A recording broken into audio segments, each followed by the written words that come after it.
newcomer to the Wilmington region. He took over as superintendent of New Hanover County Schools in September last year. Since his arrival, the focus has been on immediate issues impacting the schools, so most people in our region haven't heard from our new superintendent on his vision and the topics you'd expect to hear from him about, like boosting reading levels, academic achievement, and graduation rates. Today we will hear about his vision. Please join me in welcoming Charles to the stage and also to Wilmington.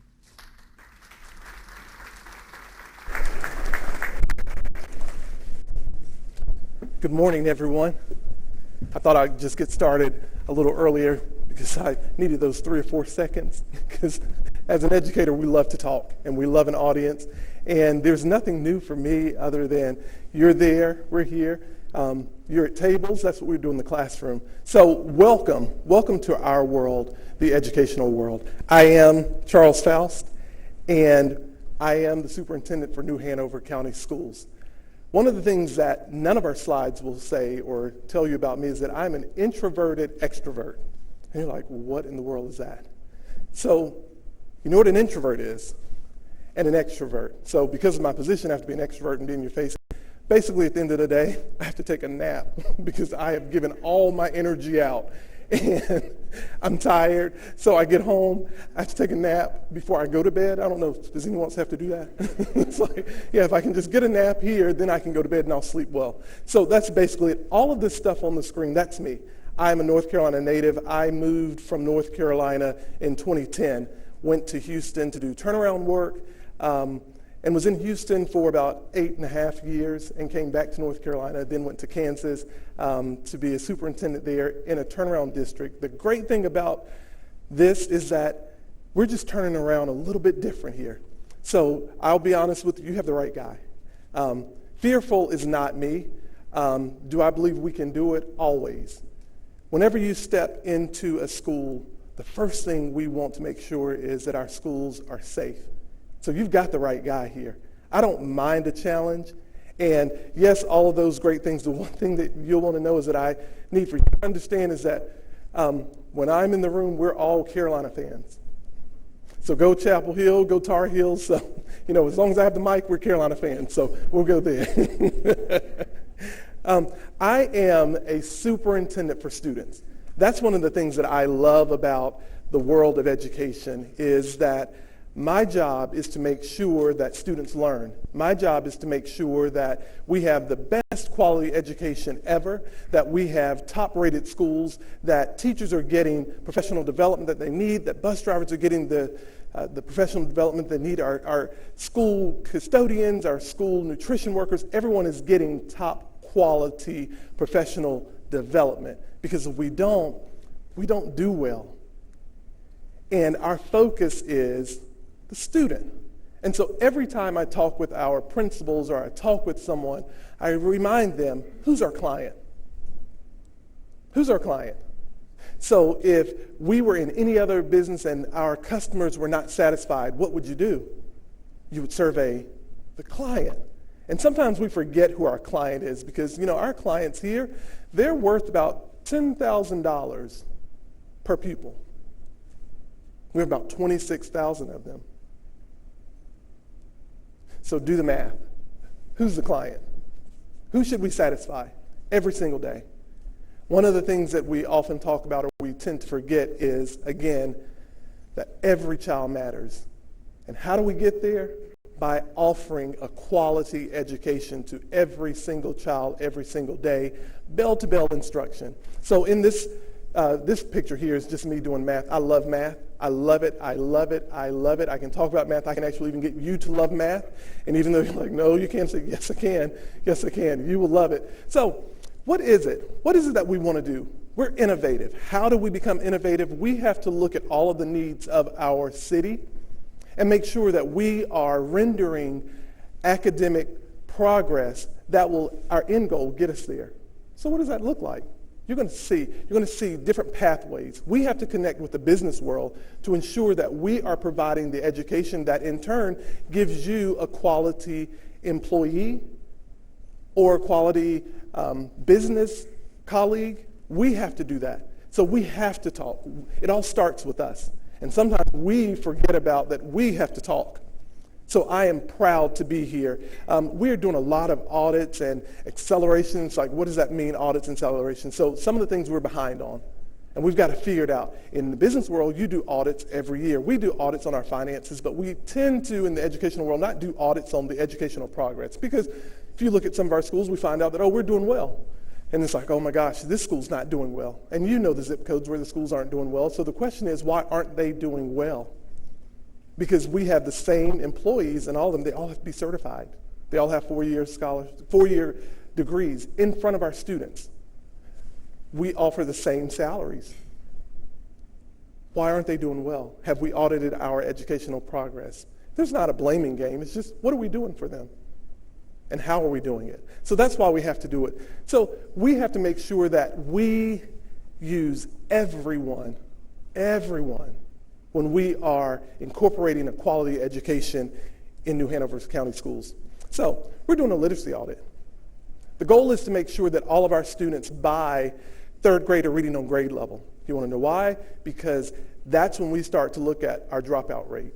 Now, we have a small dropout rate, but a dropout rate, anyone who knows it, everyone wants to be successful. You want to make sure that when your client leaves you, that they've given you, or the survey, that everyone can recommend services for you. So if we do 26,000, and we realize that there's about 13% of those students who don't graduate. Wow. So we don't look at it the way where it's like, okay, there's 87, we'll say 87%. So what's going on with those 13% that does not? Where are those students? Who's looking out for those students? Because any client that you're missing is our fault. And we have to look at it in that term. Not what happened at home. We can't control their home life, but when they walk into those buildings, we definitely can make a difference there. Every single day. Bell-to-bell instruction. High quality instruction. So technology, everyone, the presenters before me who's gone, talked about technology. COVID has done one thing and done it well. It's forced us to use technology. Oftentimes we think in the educational world we don't want to use it. Oh my gosh, to teach through this, we have this Zoom, we have this Google Meets classroom, we have Microsoft Teams. It's tough. But if we continue to try to do the things that we used to do, and we know that the world is shifting, we get left behind. My presenter before me talked about how housing and development, it's hard. One of the employees that just was having a hard time trying to find a home. Business is booming. Why? Because things are changing, and we're putting a different face on New Hanover County. We have to put a new face on how we teach students because we'll get left behind. So we have to. So one-to-one devices, we have a plan for that. Every student, a 5-year plan where we'll start with our high schools and then we'll move all the way down to our elementary schools so that teachers evolve into facilitators versus what we've seen as our traditional. We will offer PD for that. We had to jump in feet first, so it's like, can you swim? Maybe. Give you a life jacket and we'll throw you out there. When COVID hit, we just had to throw people in. So some probably got a crash course in technology. Some swam across.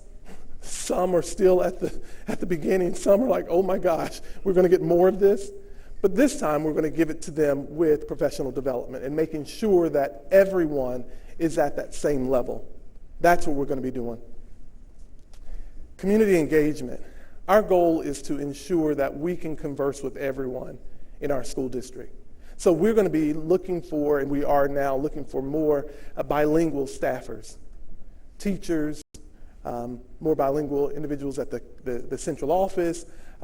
Those individuals, we are looking at a marketing specialist. Like, why does the school need a marketing specialist? Because on one area, we are an educational organization. The other side, we're business. We're business. And so we have revenue that comes in, so we've got to be able to market what does it look like for the school district. And oftentimes we don't think that way. We often think, oh, we're just educating everyone. We're just educators. We're educators. A little more than educators. We are. Community engagement specialists. That's the other thing. We have to engage in our community. We've got to be able to, again, I go back to, we have to talk to the business world. We have to have those conversations monthly, sometimes daily. to make sure we're satisfying the need. And if we're not satisfying the need, we can't produce what you're asking for. And then somebody's like, well, why is it that we can't find employees? Well, we're not having a conversation. Do our pathways look like what you need from us? Or is it that we have just been selfish and said, this is what we're going to give you, and if you don't get it, then, Yeah, so we're looking at innovation prep. So that's going to be our Director of College and Career Readiness. What does that person look like? Well, just like that. College and career readiness. Years ago, it was, if you don't go to college, you'll never be able to get this six-figure position. You won't.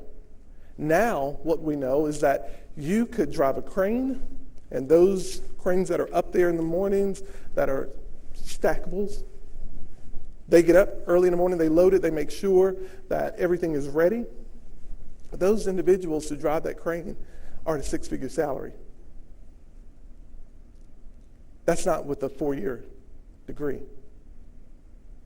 Those individuals who are welders, once they get past the inception portion, they're up there, six-figure salaries. So we've got to make sure that our pathways, again, are a measurement. Not everyone is suited for college. We know that. We're not going to force everyone into college, but we want to make sure that if your desire is to be a productive citizen in the school district outside of our schools, we want to make sure that we can satisfy it. Again, partnering is so important for us. It is definitely important. As much as I am enthusiastic about all of the things that I love to do, I need for you to be enthusiastic and push us about the things that you want us to do also. So again, college readiness, we have so many dual credit courses. We have Isaac Bear, and we're wanting kids to get college courses in addition to getting their high school degree. And so as you can see, our graduation rate is at 87.6. The goal is to be at 99%. And you're like, well, why not 100? Well, there's some things that actually have to happen for 5-year degrees. So we may be able to tout 100%, but there's some equations that are in there, those variables that you won't know, that we can't actually share why a person didn't. So the goal is to be at 100. It's just kind of hard to be there because there are some 5-year graduation things that the law tells us. Career and college, career technical education. So that is where we work with our entities. So we have our community college who partners with us. We have CTEC. I'm sure if you've heard of those things, you'll understand. Those are the things where individuals are getting early career awareness. It's no longer waiting till you're in high school and deciding what your career is or getting a snapshot of that. Now we're trying to push back to elementary school and give some awareness. We call it talking about professionals, talking about careers in kindergarten, and just giving them a snapshot of what's supposed to do. Then helping students look at industry recognized careers. And we're giving them credentials that will put them there. So they've got to be able to do it. We are, as everyone knows, looking for diversity, not just black and white, male, female, all genders, you name it, that's what we're looking for. It's just not one side of the coin. We're looking for multi-diversity in our school district. Job fairs, we also have a principal pipeline we just started. So if you want to be a principal and you're an AP right now, we've already had those conversations, and we're hiring from within because we're building what we call building the bench. And we're looking at incentive pay. One of the great things is our district is wanting to be, our goal is to be one of the top paying school districts in the state. And that's the goal. So that incentive pay, we can recruit individuals in. So we're going to be investing in our schools. We don't like Fs at all. You don't like Fs. The goal is not for an F. So when we look at where our schools are, and I stated the zip code, it doesn't matter. We don't do Fs. No one in my household does an F. I have 2 students. We don't do Fs at all. It's not acceptable. We set high standards, and we will build there. So in the next 5 years, our goal is to be ranked in the top 5 school districts in the state of North Carolina. 115 schools. Right now, we're ranked number 17. We can get there. We can get there. How? Because excellence will be, and is required. And that's what makes our school district the best school district. Thank you so much.